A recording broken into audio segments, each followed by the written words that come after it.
Hey everyone, it's Anand Chaudhary here, a soon-to-be freshman teaching a trigonometry course. And I'm continuing from the trigonometry course I started just today, actually.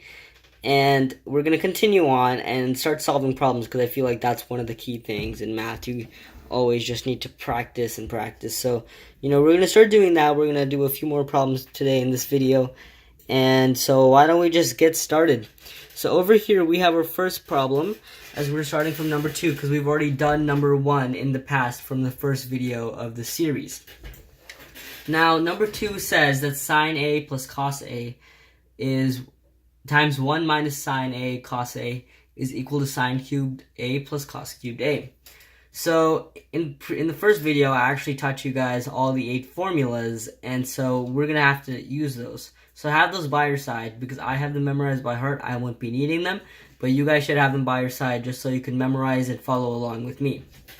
So, we're going to start off first step. We're going to change this 1 into what sine in the sine cos form, which is going to be equal to, okay, my pen seems to be running out already, sine A plus cos A times, and 1 can be translated to sine squared A plus cos squared A minus sine A cos A. And I'm not going to write what it's equal to because, again, it's not exactly what you want to do most of the time. That you know what this is, maybe underline it, maybe perhaps just quickly highlight it, because that's what you're trying to get out of this. You don't want to waste your time trying to write it multiple times. Now that we've done that, let's do the common thing that you would want to do. You're going to start multiplying this, and so I will be back in just a second after I'm done multiplying. Okay guys, I'm back, and we have finally multiplied out this whole thing. It's a really long, hairy result we got there. And we're going to have to continue to simplify. So that's exactly what we're going to do, and I'll explain to you what I do right after this next break, where I continue to simplify this a little bit further. Okay guys, everyone, I'm back now with our final, with all the simplification done, because it was a really long process, which I would not want you guys to see completely under tape. So instead, we're gonna see the solution step by step. So the first thing I did over here was I multiplied these two to get this long expression, which was cos A times cos squared A plus cos A sine squared A minus cos A sine A plus sine A cos squared A plus sine A sine squared A minus sine A cos A sine A.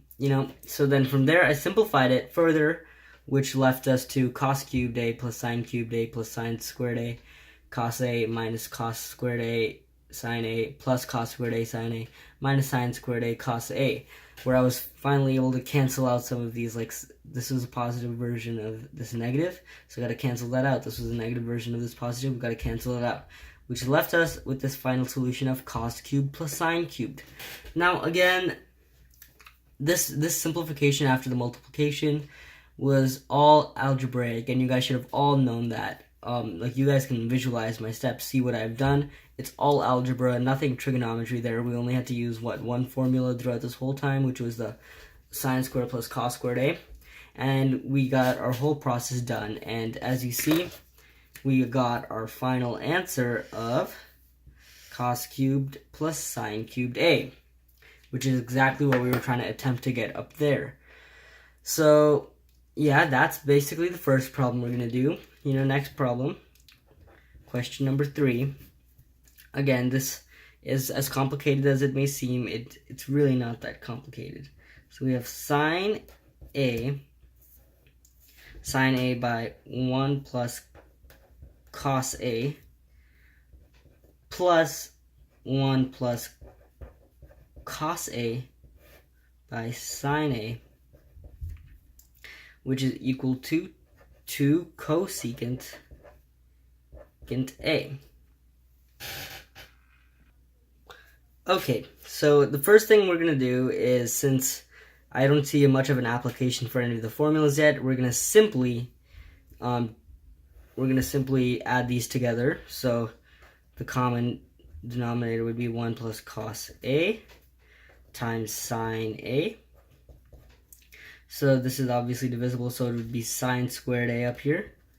Sine squared A plus 1 plus cos A whole squared. And again, I'm not going to keep writing this down here. So now we're given this. So what are we going to do from here? So now basically we're going to simplify this whole top region we have up here, which is going to be equal to sine squared A, because that stays the same, plus 1 plus cos squared A plus 2 cos A, using the formula again of A plus B whole squared is equal to A squared plus B squared plus 2AB. So this is going to be 2 cos A. Again, all divided by 1 plus cos A sine A. Now, what we're going to do here is, so now what we're going to do is we're going to simply apply our formula for sine squared A, because it's the odd one out on the top. So what we're going to do, we know what the formula is. It's going to be equal to 1 minus cos squared A